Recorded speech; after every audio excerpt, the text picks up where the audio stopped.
Hello students, welcome back to my channel Educational Galaxy. We are doing chapter number 3 Atoms and Molecules part 3. So let's start.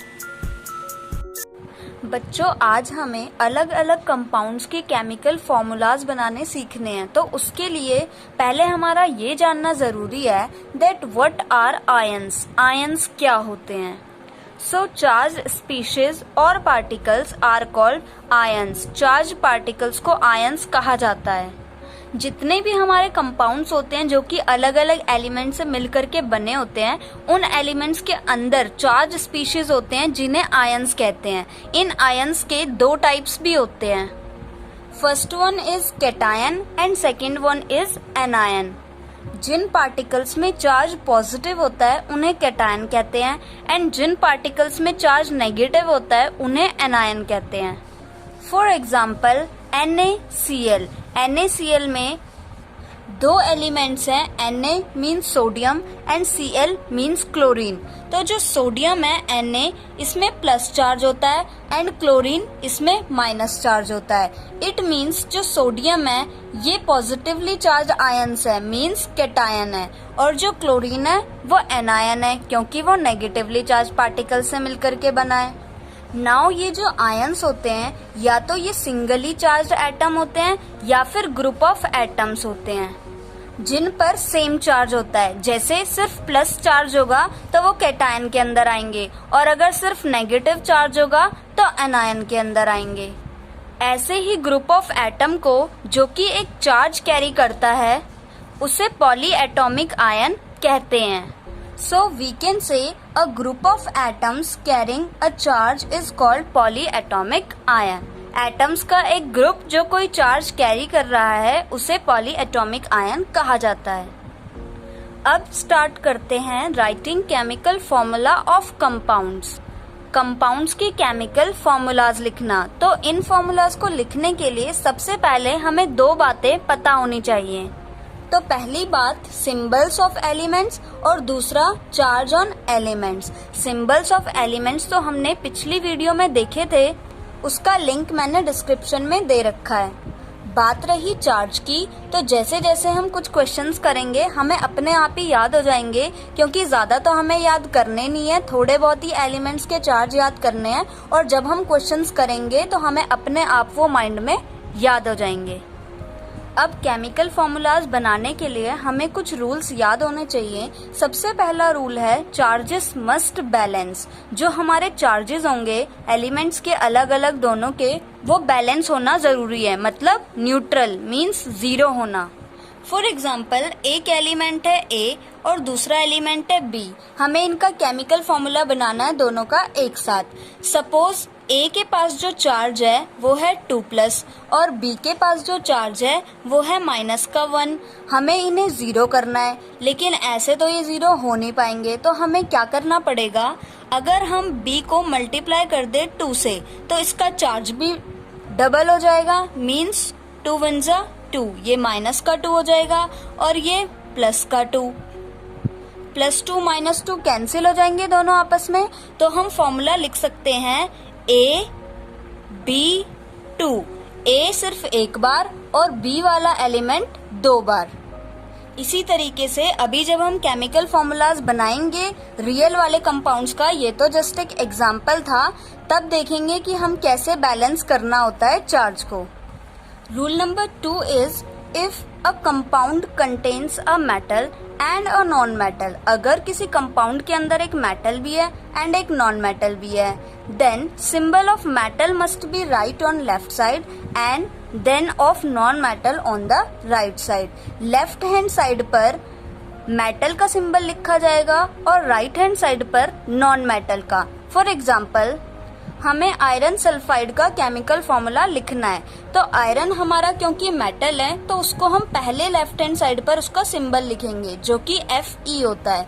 Then right hand side पर non metal जो कि sulphide यानी कि sulphur है तो उसको लिखेंगे S, और फिर उसका केमिकल फॉर्मूला बनाना स्टार्ट करेंगे। Rule number 3 is brackets are formed outside the polyatomic ions to show the number और रेशियो। जो भी हमारे पॉली एटॉमिक आयंस होते हैं वो किस नंबर में या फिर किस रेशियो में ऐड हो रहे हैं कंपाउंड्स में, उसको शो करने के लिए पूरे के बाहर ब्रैकेट लगाया जाता है और उसके नीचे उस नंबर को लिखा जाता है। If it is 1 then no bracket is required. अगर पॉली एटॉमिक आयन सिर्फ एक ही ऐड हुआ है, मतलब एक से ज्यादा नहीं है, तो हमें ब्रैकेट लगाने की कोई जरूरत नहीं होती। तो ये तीनों हमारे रूल्स थे। अब फटाफट से बनाना स्टार्ट करते हैं। सो फर्स्ट हमें दे रखा है हाइड्रोजन क्लोराइड। तो सबसे पहले हाइड्रोजन का सिंबल क्या होता है, H, and chloride means chlorine का सिंबल क्या होता है, Cl। नाउ अब हम चार्ज लिखेंगे। जो हाइड्रोजन होता है इस पे 1 प्लस चार्ज होता है एंड जो क्लोरीन होता है इस पे 1 माइनस चार्ज होता है। तो हमें ऑलरेडी दिख रहा है 1 एंड 1, एक प्लस एक माइनस, तो दोनों कैंसिल होके न्यूट्रल 0 बन रहे हैं। तो हमें 2 3 की जरूरत ही नहीं है, सीधा हम क्या करेंगे, इन्हें क्रॉस करना होता है ऐसे। हाइड्रोजन के साथ 1 एंड क्लोरीन के साथ भी 1। केमिकल फॉर्मूला लिखते टाइम हमें यहाँ पे प्लस या फिर माइनस शो करने की जरूरत नहीं होती। अब क्योंकि 1 है, जैसे हम मैथमेटिक्स में 1 को शो नहीं करते हैं जब भी वो डिवाइड में होता है, इसी तरीके से केमिकल फॉर्मूला में भी यहाँ पे हमें 1 लिखने की जरूरत नहीं है। हम इसको डायरेक्टली लिख सकते हैं HCl। So this is the chemical formula of hydrogen chloride. Now अब क्वेश्चन नंबर 2 है मैग्नीशियम क्लोराइड। तो सबसे पहले हम सिंबल लिखेंगे, मैग्नीशियम का सिंबल Mg एंड क्लोरीन का Cl। उसके बाद चार्ज लिखेंगे। मैग्नीशियम पे 2 प्लस का चार्ज होता है एंड क्लोरीन पे 1 माइनस का चार्ज होता है। अब हम क्रिस क्रॉस करेंगे 2 Cl के साथ और 1 Mg के साथ, मीन्स Mg 1 है एंड Cl 2 है। नाउ 1 लिखने की तो हमें जरूरत होती नहीं है, तो हम सीधा लिख सकते हैं MgCl2। मैग्नीशियम क्लोराइड का केमिकल फॉर्मूला होता है MgCl2। मतलब इसमें 2 क्लोरीन के आयंस मिलेंगे तभी तो -2 चार्ज होगा, जो कि मैग्नीशियम के +2 चार्ज को कैंसिल करके न्यूट्रल बना देगा। Now question number 3 is calcium hydroxide. तो कैल्शियम के लिए Ca, हाइड्रोक्साइड के लिए OH। हाइड्रोक्साइड पे चार्ज 1 माइनस का होता है एंड कैल्शियम पे 2 प्लस का होता है। इसको क्रिस क्रॉस करेंगे तो Ca1 हो जाएगा, 1 लिखने की जरूरत नहीं है, एंड OH2 हो जाएगा। अब बच्चों पॉइंट नंबर 3 याद करो कि जब भी पॉली एटॉमिक आयन होगा तब हमें ब्रैकेट लगाना पड़ेगा उसका नंबर शो करने के लिए। तो क्योंकि हमारा OH हाइड्रोक्साइड एक पॉली एटॉमिक आयन है, इसीलिए हम OH के बाहर एक ब्रैकेट लगाएंगे। इट मीन्स जो ये 2 है ये O से भी, ऑक्सीजन से भी मल्टीप्लाइड है एंड H से भी, हाइड्रोजन से भी मल्टीप्लाइड है। नाउ लास्ट एक बना के देख लेते हैं, कैल्शियम ऑक्साइड। कैल्शियम के लिए Ca, ऑक्साइड के लिए O। कैल्शियम पे +2 एंड ऑक्साइड पे -2, सॉरी यहाँ पे माइनस आएगा। अब ये क्रिस क्रॉस होंगे तो Ca के साथ 2 एंड O के साथ भी 2, मीन्स कैल्शियम ऑक्साइड का फॉर्मूला बन गया Ca2O2। अब एक लास्ट टॉपिक देख लेते हैं, formula unit mass, relative mass and molecular mass. अब आप सोच रहे होंगे कि मैंने तो कहा लास्ट एक टॉपिक देखते हैं, लेकिन ये तो 3 टॉपिक हैं। तो बच्चों ये तीनों ही टॉपिक एकदम सेम है, सिर्फ नाम अलग है, लेकिन जो हमें तरीका निकालना है वो चाहे फॉर्मूला यूनिट मास निकालने को बोले, चाहे रिलेटिव मास या फिर चाहे मॉलिक्यूलर मास निकालने को कहे, सेम तरीके से ही हमें निकालना है। तो बच्चों आपको याद है एटॉमिक मास क्या होता है? Mass of an atom is called atomic mass.